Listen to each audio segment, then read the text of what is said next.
Olá a todos, como falei, nós vamos começar aí uma série de vídeos explicando um pouquinho sobre economia. O propósito do canal é esse, a gente conversar um pouquinho sobre esses indicadores econômicos e explicar isso com dados, né? Como é que os indicadores influenciam na nossa vida, nos negócios, principalmente para as empresas e para o bolso, né, do consumidor. Então hoje a gente teve aí o fechamento da inflação, da taxa de inflação de 2020. Todos nós consumidores sentimos aí o aumento de algumas coisas que vão direto no bolso, né? Principalmente os alimentos. O Brasil teve um acumulado aí de crescimento de 4,52%, né? E esse acumulado está dentro da meta, claro, dentro da meta do governo, né? Então a gente já esperava e já vinha falando isso em outros canais, que haveria um crescimento, e como tem um crescimento no final do ano, mas ao longo do tempo, mesmo com a pandemia, algumas coisas venderam mais e a gente teve aí processos de acúmulo de capital em alguns momentos e também de investimentos, né, do governo aí com o voucher, por exemplo, do coronavírus, né? Então isso tudo trouxe uma demanda maior. A gente teve uma pressão externa muito grande aí com o aumento do dólar, né? O dólar ainda está bastante alto.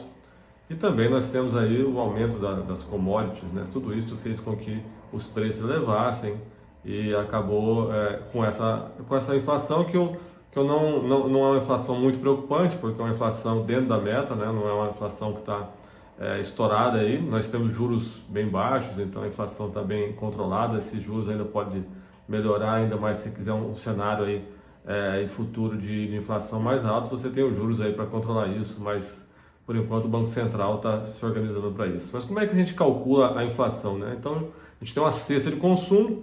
Então nós brasileiros temos uma cesta muito parecida, então em média nós consumimos as mesmas coisas, né?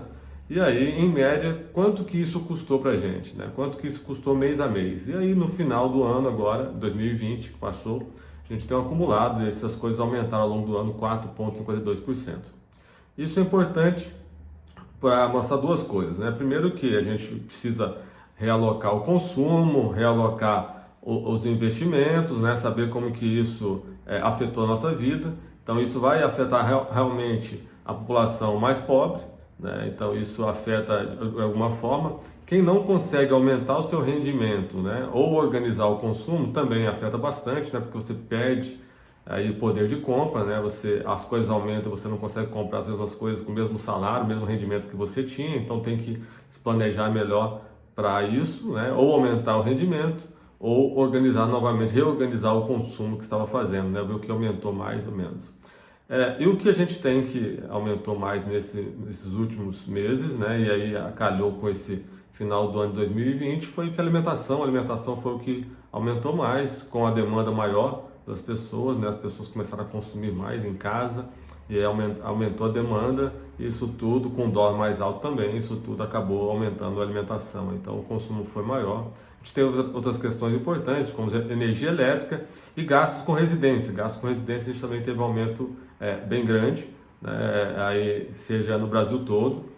E esse aumento com residência também trouxe uma inflação maior. Outras coisas diminuíram, como a educação, como outras coisas diminuíram, né? E alguns serviços diminuíram também. Mas a gente teve, por exemplo, os serviços de internet que aumentaram, né? Então a gente começou a ficar mais em casa.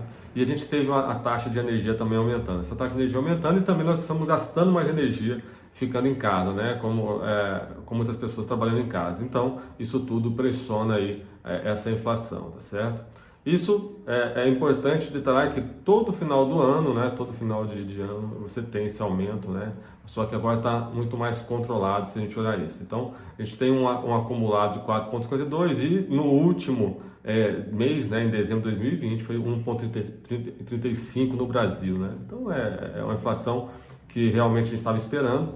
A inflação em si comporta dessa forma, né, o comportamento dela é dessa forma, aumenta no final do ano.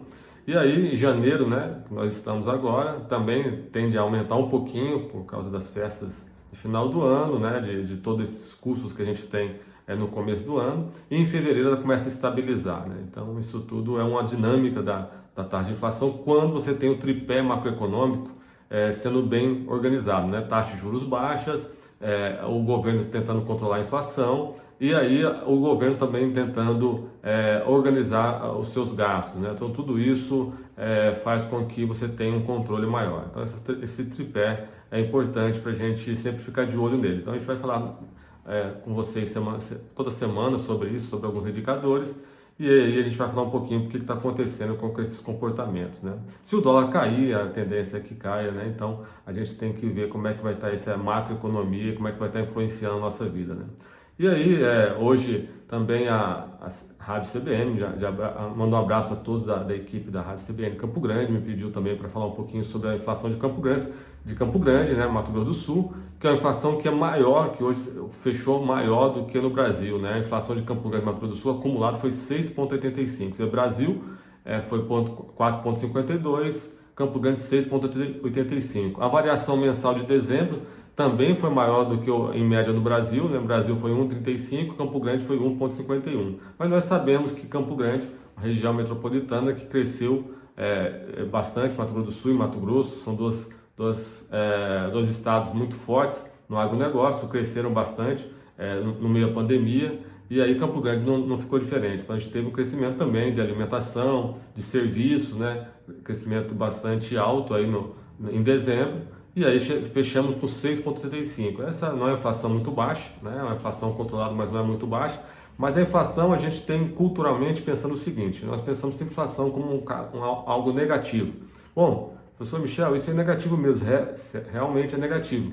Só que a inflação também é um resultado do crescimento das cidades, das pessoas, das demandas, dos salários, né? Então, se as pessoas estão ganhando mais, naturalmente elas gastam mais. Isso pressiona os preços que acabam se elevando, né? Então, tem vários fatores que a gente pode olhar. Então, a gente precisa olhar mais como aquele fator cultural, que sempre a inflação foi negativa. Olha, nós tivemos crescimento, né, do estado e de Campo Grande nesses últimos meses, e com isso gerou também mais inflação. Nós dependemos muito do agronegócio, né, do nosso estado, e essa inflação também foi pressionada por commodities, né, commodities mais caras, isso foi positivo, né, e também o dólar mais caro. Então tudo isso levou a essa inflação. Isso tudo tem que ser olhado de duas formas, né? Para as pessoas que têm um rendimento menor, é preciso que elas se organizem, né, para que troquem produtos mais caros, né, da alimentação, por exemplo, que foi um dos itens muito contundentes aí na inflação. Outras foram também despesas com a residência, né, as pessoas consumiram mais aí na residência, coisas da residência na pandemia, né.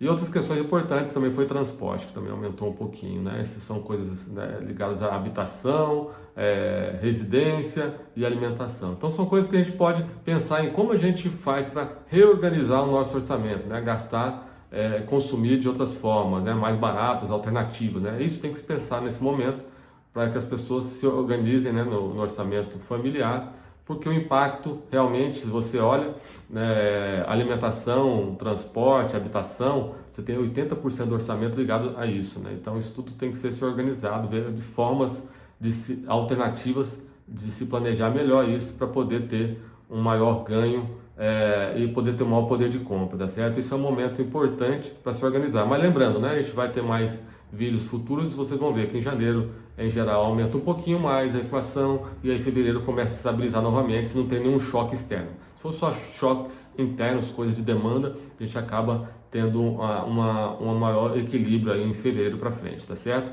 Então tudo isso é o que a gente fala e vai continuar falando aqui no nosso canal, tá? E a gente vai comentar, gostaria que vocês ficassem à vontade de comentar também, e a gente vai pegar esses indicadores que o IBGE divulga, né, e não deixar somente sendo divulgado pelo IBGE. A gente vai discutir sobre isso e falar, olha, como é que isso impacta na nossa vida, como é que isso impacta nos negócios, nas empresas, né?